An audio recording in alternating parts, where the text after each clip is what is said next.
Empezar a compartir mi pantalla.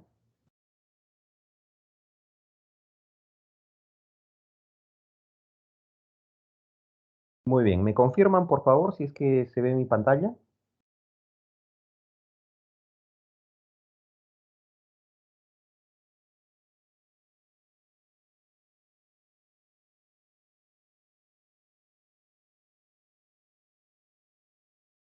Perdón, no escuchaba, no escuchaba. A ver, confírmenme por favor si se ve la pantalla.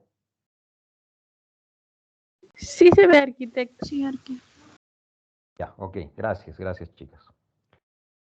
Bien, como hace ya un tiempito no tenemos estas clases por los feriados y bueno, les he estado dejando algunas grabaciones o inclusive algunos PDFs, me gustaría antes de entrar en este tema, hacer un breve repaso de lo que ya hemos visto y de lo que a estas alturas ya deberíamos saber y aplicar a nuestro documento de investigación, ¿no?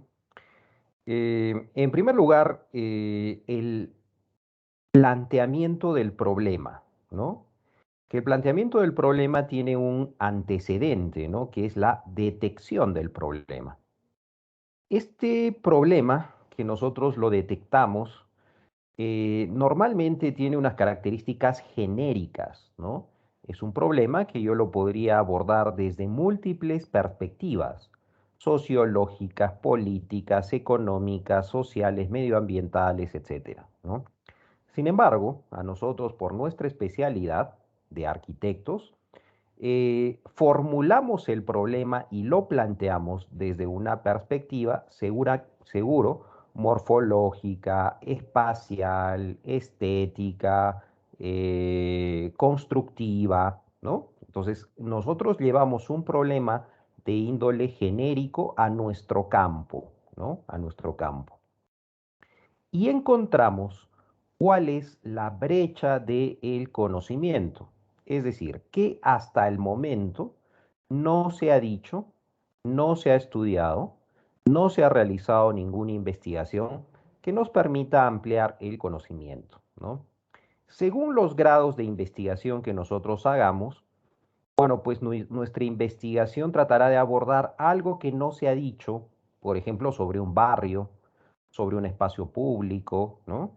Pero en investigaciones mayores, llámese de maestrías, doctorales o investigaciones que tiendan a ser publicadas en revistas científicas de impacto, los conocimientos que se pretenden generar son muchísimo mayores, ¿no? Es más, son conocimientos que se realizan para que la ciencia avance, ¿sí?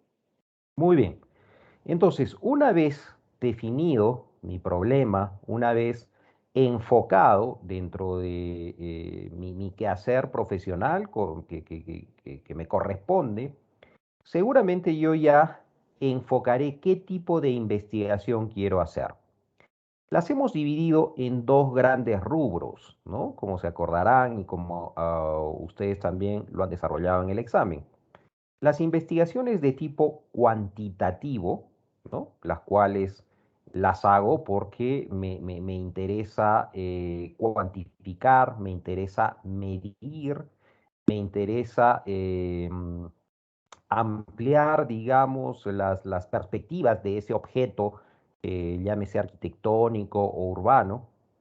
Y la otra es la investigación cualitativa, ¿no? La cual involucra directamente a las personas, ¿no? Puesto que personas y contexto, personas y hecho urbano, personas y hecho arquitectónico forman parte de un todo, ¿no? Desde una perspectiva cualitativa, ¿no? Desde una perspectiva cuantitativa, yo tengo un objeto arquitectónico y tengo un observador que lo quiere conocer. Desde una perspectiva cualitativa, el hecho urbano o el objeto arquitectónico con el usuario o con el observador son una misma cosa. ¿Mm? Por lo tanto, me interesa entender esa perspectiva unitaria entre el hecho y el habitante, ya no. ¿No? Entonces, son dos cosas diferentes, ¿no? Y cada uno de ustedes ya se ha ido decantando por una de estas dos grandes ramas. Existe una tercera, ¿no? Que es el método mixto, pero que bueno, no hemos profundizado demasiado en él porque es muy excepcional, ¿no? Entonces, en función a esto, ya nosotros nos hemos planteado un objetivo general que seguramente los seguiremos afinando cada vez más, ¿no? Hemos planteado objetivos específicos que ya explicamos, que no son objetivos independientes, sino que están estrechísimamente ligados al objetivo general. Y son los escalones que me permite subir, ¿no? Que me permite ir vertebrando todos los pasos de una manera ordenada para la consecución de mi objetivo general. ¿Mm? Hemos visto también el tema de las hipótesis. Hemos dicho que no necesariamente tiene que haber una hipótesis, ¿no? Pero si es que la hay, tiene que estar correctamente formulada, ¿no? Sobre todo para investigaciones de carácter deductivo, ¿no? Que van de lo general a lo particular. Y las hipótesis casi son indispensables cuando la investigación es de tipo experimental, ¿no? Cuando es una investigación de tipo experimental, cuando yo aíslo una variable para experimentar en ella, ¿no? Entonces es la investigación típica que se realiza en los laboratorios, ¿no? Yo aíslo una partícula, yo aíslo una molécula, yo aíslo una rata, yo aíslo lo que fuese, ¿no? O aíslo una probeta de concreto para experimentar sobre ella, para aplicarle fuerzas, para darle medicamentos, ¿no? Y ver cómo reacciona, ¿no? Entonces, eso es experimentar. Ahí la hipótesis es obligatoria, ¿no? Porque yo tengo que suponer cómo reaccionará esa variable ante la manipulación que yo le estoy haciendo, ¿no? Pero en otros casos, como por ejemplo las investigaciones cualitativas, probablemente el final de mi investigación sea la creación de una hipótesis, ¿no? Sea la creación de una teoría, ¿no? Yo pienso que los pobladores del asentamiento humano Pío XII entienden la espacialidad y la estética así, ¿no? Después de mucho indagar con ellos, conversar, etcétera, ¿no? Entonces, esa no tiene por qué tener hipótesis iniciales, ¿sí? Muy bien. Pues lo que vamos a ver ahora es lo que sigue a ese planteamiento general del problema que, como les digo, no es que ya esté totalmente listo, ¿no? Sino que con esta parte que vamos a ver desde ahora, lo voy a seguir afinando, ¿no? ¿Y qué me va a permitir seguirlo afinando? Me va a permitir conocer más de ese problema, llegar a profundizar qué teorías me permiten abordar de una manera adecuada ese problema, qué metodologías ya existen para abordar ese problema, ¿m? ¿Qué es lo último que se ha estado haciendo? ¿Cuáles son las últimas investigaciones que se han estado realizando para ese problema? ¿M? Muchos de ustedes me dirán, eso ya hemos hecho. Al inicio, ¿no? Cuando recién estábamos tratando de encontrar no problemas, sino áreas de interés, ¿no? Porque se acuerdan que hemos iniciado con eso, ¿no? Con detectar áreas de interés. Me pueden decir, eso ya lo hemos hecho, ¿no?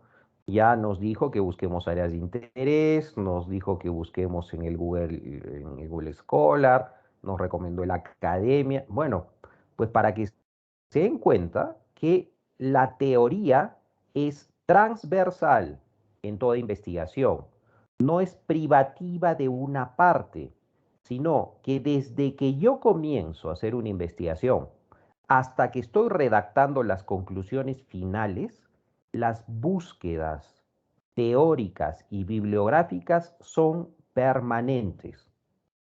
¿En qué varían? En grados de profundidad y en dimensiones y objetivos. ¿Sí?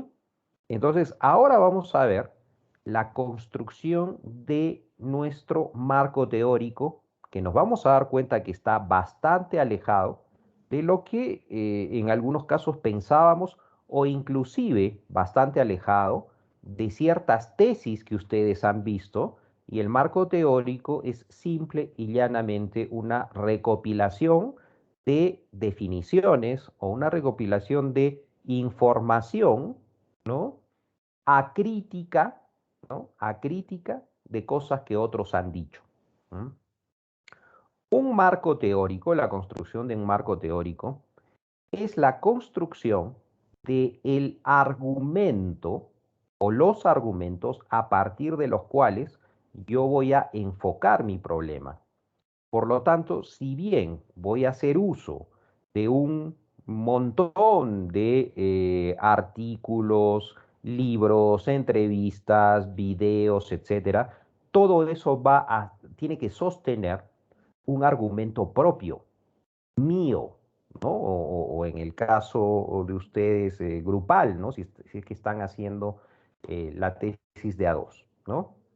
Muy bien. Entonces, para construir un marco teórico, yo lo primero que me tengo que preguntar es lo siguiente. ¿Qué teoría es capaz de entender, explicar o desarrollar el tema o el problema que yo estoy investigando? ¿Sí? Por favor, mentalicen esta pregunta. ¿Qué teoría es capaz de entender, explicar o desarrollar el tema o problema que yo estoy investigando? Todos ustedes ahorita imagínense en su tema específico, ¿no? Yo voy a nombrar algunos que conozco porque están en mi grupo prácticos, ¿no? Eh, a ver, ¿qué teoría me permitiría abordar el uso de un monumento histórico en ruinas dentro de la serie de equipamientos que componen una ciudad, ¿no? ¿Qué teoría me permitiría entender las dinámicas urbanas, las dinámicas rituales que se dan en los cementerios de las periferias de Arequipa, ¿no? Y así sucesivamente, ¿no? ¿Qué teoría me permite valorar el patrimonio, ¿no? El patrimonio construido, pero desde una perspectiva más holística, medioambiental, sistémica, etcétera, y no solamente como objetitos aislados? ¿Se dan cuenta? Haciéndose esa pregunta, seguramente ya van a poder hacer una revisión literaria mucho más enfocada y mucho más acotada para lo que ustedes quieren. Ahora, tendríamos que preguntarnos, chicos, ¿existe una única teoría que nos permita entender, explicar o desarrollar nuestro problema de investigación? ¿Ustedes creen que haya una sola teoría? Probablemente, probablemente haya una sola teoría. Pero lo más probable es que existan muchas teorías, ¿no? Muchas teorías a partir de las cuales yo puedo entender, desarrollar, etcétera, mi problemática. ¿De acuerdo? Muy bien. Entonces, lo que a mí me competiría es conocer todas estas teorías que me permiten abordar mi problema de estudio, conocerlas y analizarlas, pero desde una perspectiva crítica. ¿Mm? No desde una perspectiva que no, esto como lo dijo tal investigador gringo, es el que tiene la razón, o no, la visión de los nórdicos, no, probablemente de la sumatoria de todas estas teorías, yo voy a hacer la mía propia, ¿sí? Yo voy a hacer la mía propia. Entonces, vuelvo a decir, ¿cómo hago yo para construir este marco teórico? Puedo encontrar una teoría ya desarrollada y si es que estoy absolutamente alineado a esa teoría, inclusive la debería mencionar en mi título, ¿no? ¿No? O sea, por ejemplo, voy a poner un ejemplo. El entendimiento del espacio existencial en los pobladores del Valle de Majes, según la perspectiva fenomenológica de Edmund Husserl, por ejemplo, ¿no? Yo ahí ya hasta en el mismo título estoy diciendo que voy a utilizar simplemente la teoría de Edmund Husserl para comprender fenomenológicamente el espacio existencial en estos pobladores. ¿De acuerdo? Pero normalmente esto no ocurre así, ¿no? Sino que yo tengo que recurrir a varias teorías para hacer la mía propia, para construir mi marco teórico. ¿Mm? ¿Se dan cuenta que yo tengo que construir mi marco teórico? Y a veces uno piensa, ah, no, el marco teórico es lo, lo que voy a dejar al final, o es lo más fácil, porque simplemente es encontrar unos 10, 20, lo que me soliciten de referencias, y voy a sacar de ahí algunos conceptos y los voy a poner. Nada que ver, chicos. Para hacer un marco teórico, uno tiene que ser muy ingenioso, muy intuitivo, haber leído mucho, ¿no? Para construir la perspectiva a partir de la cual yo voy a enfocar mi problema. ¿Sí? Muy bien. ¿Cómo hago yo para organizar toda esta información que se me da? Ya vamos a ver que hay dos puntos, o vertebrando o mapeando, ¿no? Temas y autores. Eso ya lo vamos a ver dentro de un ratito. Entonces, una recomendación, no nos desviemos, ¿sí? No nos desviemos. Por ejemplo, si es que yo voy a hacer una investigación sobre, a ver, voy a poner un caso también, las construcciones vernaculares en las zonas altoandinas para demostrar su eficiencia térmica, ¿no? Por ejemplo, ¿no? Pues me tengo que centrar en eso, ¿no? Porque muy fácilmente yo voy a poner desde los orígenes de la construcción, qué cosa es construcción, las diferentes vertientes que se han desarrollado en el mundo constructivo a lo largo de la historia, ¿no? ¿Se dan cuenta? O sea, ¿qué ganaría yo yendo a cosas tan genéricas si yo me quiero centrar, ¿no? Me quiero centrar en un problema de investigación, ¿no? Entonces, construir un marco teórico no solamente significa reunir y recopilar información, sino ligarla, interpretarla, etcétera, ¿no? Yo ya les he dado también, y espero que todos me hayan hecho caso, de adiestrarse en la utilización de gestores bibliográficos, ¿no? Yo les he recomendado el que yo uso, el gestor bibliográfico que yo uso es el Sotero, ¿no? Em, pero hay muchos más, ¿no? Hay muchos más. Este, mm, está el EndNote, ¿no? Eh, hay otros, ¿no? Pero casi todos tienen la misma perspectiva, ¿no? La misma perspectiva de acopiar ordenadamente según temas, información y después ligar con un procesador de textos, llámese Word, y que me permita después citarlo de una manera adecuada, ¿no? Entonces, yo espero que ya todos estén duchos en algún gestor bibliográfico. Como les digo, yo les recomendé el Zotero, ¿no? Eh, pero el uso del gestor bibliográfico me permite no solo reunir información, ¿no? Sino ya empezar, por ejemplo, a separarla por temas, a separarla por autores, ¿no? Y luego empezar a ligar una con otra y a interpretarla, ¿no? Muy bien. Es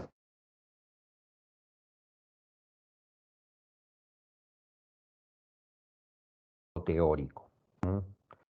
Uno es el método del mapeo, ¿sí? A ver, ¿en qué consiste el método del mapeo?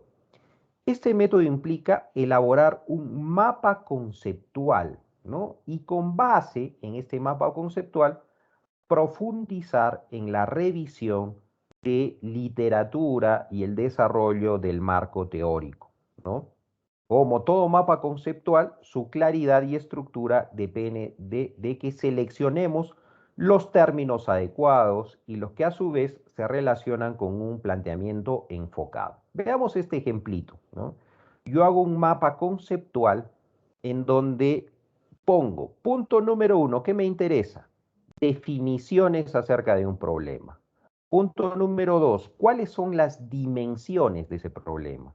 Punto número tres, ¿cómo puedo yo medir, en el caso que sea una investigación cuantitativa, o entender ese problema? Punto número cuatro, ¿bajo qué modelos puedo interpretar los resultados de mi investigación? ¿No? Fíjense, ¿no? Entonces, este es un ejemplito de el mapeo, ¿no? En donde yo he escogido un mapa conceptual, como les vuelvo a decir, bajo estas cuatro premisas, ¿no?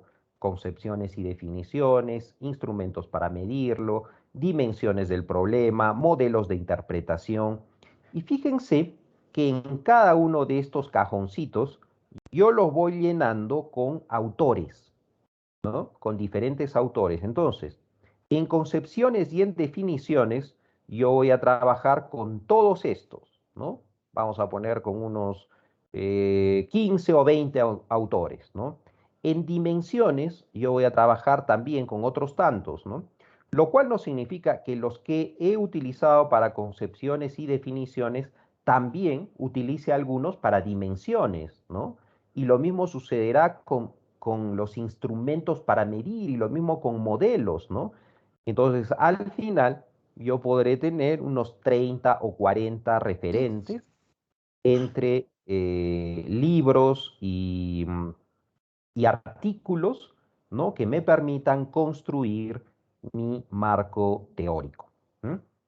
¿Alguien quería, creo, opinar? He escuchado que alguien prendió el micro, que si alguien quiere opinar.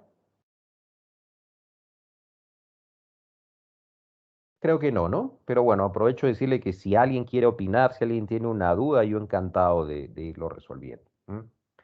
Muy bien, entonces este es el primer método que les doy para construir un marco teórico, ¿no? El de mapear, ¿no?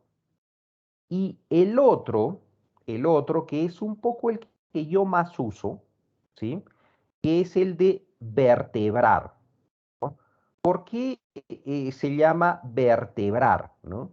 Porque eh, parte de una, imagínense una columna vertebral, ¿no? Una columna vertebral primaria que yo hago, que yo construyo con unos índices, ¿no? Yo pongo los índices de lo que creo que voy a desarrollar.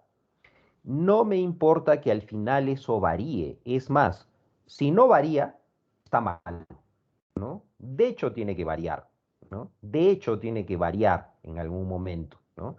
Pero me sirve como una primera referencia, ¿no?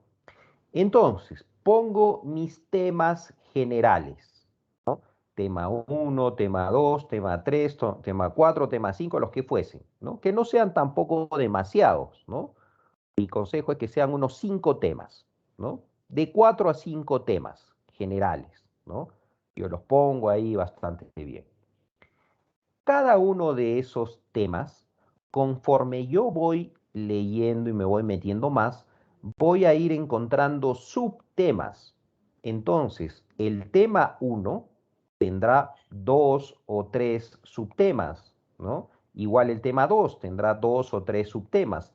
Entonces, voy a tener toda una lista de temas y subtemas. Y cuando yo ya tengo un subtema bastante definido, voy a poner cuáles son las referencias que me van a servir para acotar a ese subtema, ¿no? Por ejemplo, para el subtema uno voy a referenciar a Le Corbusier, voy a referenciar a Siegfried Gideon, voy a referenciar a Johanny Palasma y voy a referenciar a no sé, al Neufer, ¿no? Para el subtema 1.2 voy a referenciar también el Neufer, pero referenciaré también a no sé, Kenneth Frampton, y así sucesivamente, ¿no? Entonces, al lado inclusive de estas referencias por autores, yo ya puedo poner la cita específica, ¿no? O las citas específicas que voy a utilizar, ¿no? Entonces, eso ya les arma perfectamente todo su marco teórico, ¿no? Entonces, por ejemplo, tema uno, la arquitectura vernácula altoandina, ¿no? Eso es un tema general. Subtema uno, ¿no? Principios constructivos de la arquitectura altoandina. Punto número 2, espacialidad, ¿no? Entonces, en el punto número 1, tengo ya mis autores referenciados, en el punto número 2 también. Eso es el método de índices o el método de vertebración. En el proceso, como les decía, probablemente cambie, ¿no? Y el tema 1, que se llamaba arquitectura vernácula altoandina, ya no se llame así, sino se llame, no sé, arquitectura popular del altiplano, ¿no? Porque vi que eso es más preciso, porque lo vernáculo para mí, según las definiciones que fui aprendiendo, no abarca todo lo popular, porque ya me decidí y no va a ser en toda la región altoandina, sino solamente en el altiplano, ¿no? Entonces, de hecho va a ir cambiando, ¿no? Pero se dan cuenta que esa estructuración del índice me sirvió a mí, fue lo suficientemente coherente como para permitirme ir buscando información e ir afinando los temas, los subtemas y las referencias, ¿no? Un consejo en cuanto a las referencias. Siempre es necesario dividir las referencias en autores que son clásicos, ¿no? Por ejemplo, les ponía el caso de Le Corbusier. Yo no, si estoy haciendo un trabajo, por ejemplo, sobre arquitectura moderna, no puedo prescindir de Le Corbusier, ¿no? Así haya muerto hace más de 50 años, ¿no? Porque es un clásico. Pero un trabajo de investigación también tiene que estar plagado de referencias contemporáneas, ¿no? Entonces, ¿quién en el 2020, en el 2019, en el 2018 y en el 2017 ha escrito más y con más referencias sobre la arquitectura moderna? ¿Mm? Entonces, es una combinación de ambas cosas, ¿no? De autores seguramente clásicos que son ineludibles, que de todas maneras los tengo que mencionar, pero también es importante quién es los autores más relevantes, ¿no? De los últimos años acerca del tema que a mí me interesa, ¿sí? Muy bien. Una vez que yo ya he efectuado toda esta revisión de la literatura, que yo he hecho toda mi estructura, que cada vez me he ido metiendo más, volveré a pensar lo que en un inicio seguramente yo ya creía haber definido. Mi investigación va a ser exploratoria, seguro que, bueno, ya les voy a explicar, exploratoria, descriptiva, correlacional o explicativa, ¿sí?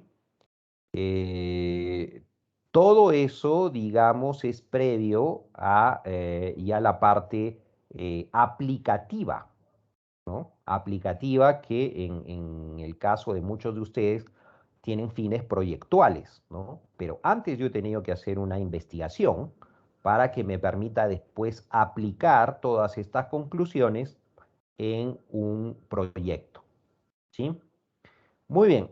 Lo exploratorio, una investigación exploratoria, es una investigación muy, muy básica, ¿no? Que normalmente es parte de una investigación mayor. ¿Mm? A ver, yo quiero hacer una investigación sobre las iglesias de Cotahuasi, ¿no? Digo, excelente, es un tema que muy pocos han abordado. Y te pregunto, ¿conoces Cotahuasi? No, no, nunca he ido. Bueno, te diré, lo primero que tienes que hacer es una investigación exploratoria. Ir a Cotahuasi, ver si realmente las iglesias tienen el interés que tú pensabas, ver hasta cuestiones logísticas, si hay un sitio donde te puedas alojar, ver todo el tema de la carretera, de los desplazamientos, empezar a indagar ahí con las personas. Entonces voy a explorar el territorio para ver si realmente la investigación que yo voy a profundizar es factible y es lo que yo me estoy imaginando, ¿no? Entonces, esa fase exploratoria casi siempre se tiene que hacer, ¿no? Pero ya, digamos, la investigación de tipo descriptiva, correlacional o explicativa, pues va mucho más allá, ¿no? La descriptiva, por ejemplo, sirve para analizar cómo es y cómo se manifiesta un fenómeno y sus componentes, ¿no? Yo lo voy a describir, ¿no? No me interesa eh, demasiado conocer las causas, los efectos, simplemente lo voy a describir, ¿no? En cambio, en la siguiente, que es la investigación de tipo correlacional, sí se pretende encontrar causas y efectos, es decir, cuáles son las relaciones o vínculos de diferentes conceptos o variables que surgen entre sí. Se relacionan, no se relacionan, una cosa sucede y detona a otra, ¿no? Esa es la investigación correlacional, ¿no? Y la última, el último grado es una investigación explicativa, ¿no? Entonces busca entender las razones, causas de los fenómenos, ¿no? A nivel cotidiano y personal, ¿no? Eh, tanto yo puedo finalmente hacer una propuesta urbano-arquitectónica, sobre todo de estos dos últimos casos, ¿no? El primero me sirve básicamente para entender, ¿no? Para describir, pero ya un estudio correlacional, ¿no? Me sirve para entender causas y efectos, ¿no? Cuáles son las causas por las cuales los espacios públicos en las periferias de Arequipa no se usan correctamente, ¿no? Y están ahí todos abandonados, ¿no? ¿Cuál es la causa y cuál es el efecto? Para yo posteriormente plantear espacios públicos de una manera idónea, ¿no? Que satisfagan plenamente a los usuarios de esas zonas periféricas. Acá les estoy poniendo un cuadrito en donde de cada uno de estos alcances de investigación, bien sea exploratorio, bien sea descriptivo, bien sea correlacional o bien sea explicativo, encontramos cuál es el propósito de la investigación y cuál sería eventualmente el valor de esa investigación, ¿no? En la exploratoria, su valor máximo es que nos ayuda a familiarizarnos, ¿no? Con esos fenómenos, con esas variables, etcétera, ¿no? Es lo que decíamos de viajar a Cotahuasi primero para familiarizarte con el sitio, ¿no?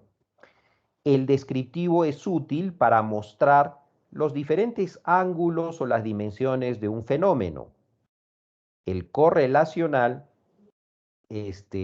también podríamos decir que es explicativo, ¿no? Aunque es una explicación algo parcial, ¿no? Entre dos conceptos o variables. Esta es la causa y este es el efecto. El efecto.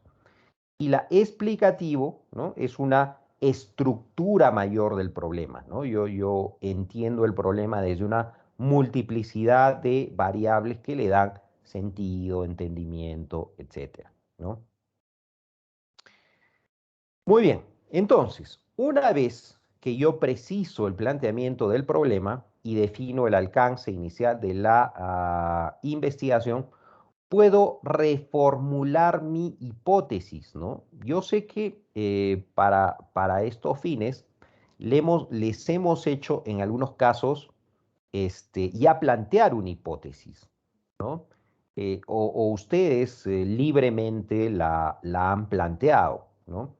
Sin embargo, en el mundo de la investigación, una hipótesis recién se plantea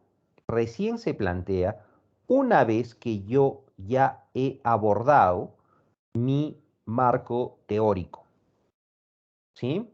Recién cuando yo ya he construido la perspectiva desde la cual yo voy a abordar mi caso de estudio, recién formulo una hipótesis, ¿no? Muy bien, acá tienen una comparación, ¿no? Les he puesto una especie de comparación entre los planteamientos cuantitativos y los planteamientos cualitativos. Este es una especie de refuerzo ya a nivel de marco teórico de lo que ya hemos visto, ¿no? En las primeras clases hemos visto precisamente las grandes diferencias entre un planteamiento cuantitativo y otro cualitativo, pero también tiene su correlato en lo teórico. Muy bien, veamos ahora, ya para ir culminando, el diseño de investigación, ¿sí? Una vez que yo ya he desarrollado mi perspectiva teórica, ¿no? Mi perspectiva teórica, ya he encontrado toda la literatura, toda la bibliografía, las diferentes teorías que hay, yo he generado mis propios argumentos en función a estos, ¿no? Yo ya hago mi diseño de investigación, ¿sí? Mi diseño de investigación, en donde seguramente voy a precisar, ¿no? Si mi investigación es experimental, no experimental, etcétera, ¿no? Eh, Cuando yo hago una investigación experimental, ¿no? Experimental, este, puedo dividir mi investigación en experimentos puros, ¿no? O lo que se llama cuasi experimentos, o inclusive hasta pre-experimentos, ¿no? Em, yo he visto, según me han presentado, casi no están planteando investigaciones experimentales, ¿no? Salvo algún caso en donde quieren innovar con un material, ¿no? Con el ripio del sillar, en donde sí seguramente tendrán que hacer algún tipo de pruebas, ¿no? Pero en la mayoría de los casos son investigaciones no experimentales, ¿no? Que lo que nosotros queremos hacer en una investigación no experimental es medir o entender lo que sucede en el campo, ¿no? Lo que sucede en el campo, llámese campo, un campo natural o un campo urbano, ¿sí? Dentro de esta tenemos dos tipos de investigaciones no experimentales, ¿no? La investigación transversal y la investigación longitudinal. ¿Cuáles son las diferencias entre una investigación de tipo transversal y otra de tipo experimental? La transversal, y esto ustedes lo van a entender bien, es como que yo hago un corte de la realidad en un momento determinado, transversalmente, ¿sí? Entonces, me interesa, por ejemplo, saber cómo son las dinámicas territoriales, espaciales que se da no sé, en las calles del pueblo joven tal. Entonces, transversalmente, temporalmente, yo estoy haciendo un corte. Entonces, estoy haciendo un corte de la realidad de lo que está sucediendo durante el mes de octubre o noviembre del 2021. ¿Sí? Un ratito, por favor. Perdónenme un ratito.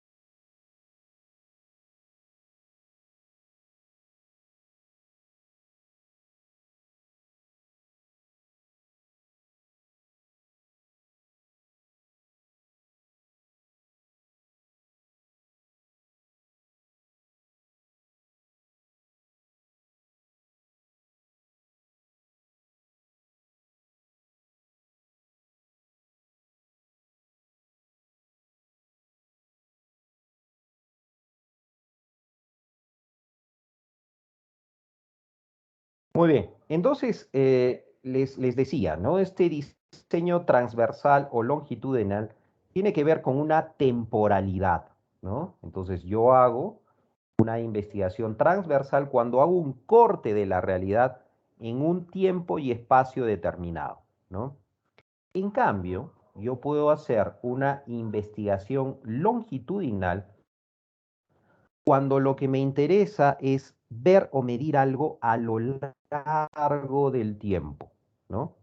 Entonces, por ejemplo, ¿no? Las investigaciones que se hacen ahora acerca del comportamiento de las personas que han sido vacunadas contra el COVID. Esa investigación es larga, ¿no? Desde que te han puesto la vacuna, ¿cuántos meses pasarán o años, ojalá, para que estés inmunizado, ¿no? Entonces es una investigación a lo largo del tiempo. Eso no se puede cortar la realidad en un momento determinado, ¿no? Sino que es a lo largo del tiempo.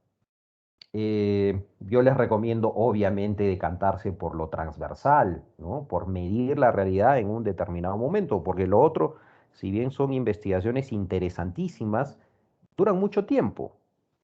Como por ejemplo, ¿no? Podría yo determinar el deterioro que sufren los monumentos por la contaminación atmosférica. Ya pues una investigación larguísima, porque tendré que tomar una muestra de el estado actual de los monumentos y después mediré cada año, cada 2 años, cómo se va dando este deterioro, ¿no? Entonces, esa es una investigación de tipo longitudinal, ¿sí? Acá les estoy poniendo un esquemita, ¿sí? Un esquemita para que ustedes se ayuden a repasar lo que yo les estoy diciendo, ¿no? De los tipos de investigación, básicamente las no experimentales y las experimentales, ¿no? Y según cuál es su propósito, ¿sí? Y finalmente, ya el diseño de investigación cualitativa, ¿no? Cualitativa, que tiene por finalidad profundizar en el conocimiento, en el entendimiento de algo, ¿no? La gran diferencia para que ustedes se den cuenta si una investigación es cuantitativa y cualitativa es que en la cuantitativa yo tengo una visión objetiva de la realidad, ¿sí? Objetiva viene de objeto, ¿sí? Entonces, yo considero que la realidad es única, inalterable, ¿sí? Y que existe independientemente de mí. Por lo tanto, lo que mida yo será lo mismo que mida Juan, lo que mida Pedro, y después podré obtener datos generalizables. En una investigación cualitativa, ¿no? Es subjetiva, ¿no? No es objetiva, sino es subjetiva, porque lo que siento yo al estar en un espacio es totalmente diferente a lo que sentirá Juan, a lo que sentirá Pedro, a lo que sentirá Luis. Entonces, espacio, mejor dicho, lugar y yo somos una unidad, ¿no? Entonces, esa es la gran diferencia entre lo cualitativo, ¿no? Y aquí también les estoy presentando algunos esquemitas para que entiendan un poco más estas investigaciones de tipo cualitativo para la formulación de su marco teórico. ¿Sí? Muy bien, chicos, entonces hasta aquí vamos a llegar. Mi objetivo es que a lo largo de esta fase ya todos puedan redactar y tener casi listo su enfoque teórico, ¿no? Su enfoque teórico. Y para ello, la próxima clase también vamos a seguir avanzando y vamos a hacer una pequeña práctica para que les quede mucho más claro cómo es este mapeo y cómo es esta vertebración. Yo les voy a poner un ejemplo particular, ¿no? De cómo hago yo para construir un marco teórico de una investigación que precisamente estoy realizando y estoy haciendo estos métodos. No así tal cual como se los he explicado, que es muy esquemático, porque cada quien va afinando lo suyo propio, pero yo estoy seguro que les va a ayudar. Lo que les recomiendo es que ya vayan utilizando el Zotero, que vayan uniendo sus referencias ya por temas y después seguramente ya las van a vertebrar por lo que les he dicho de temas, subtemas, o podría ser índices, subíndices y referencias. ¿Sí? Muy bien, chicos. ¿Hasta aquí alguna pregunta?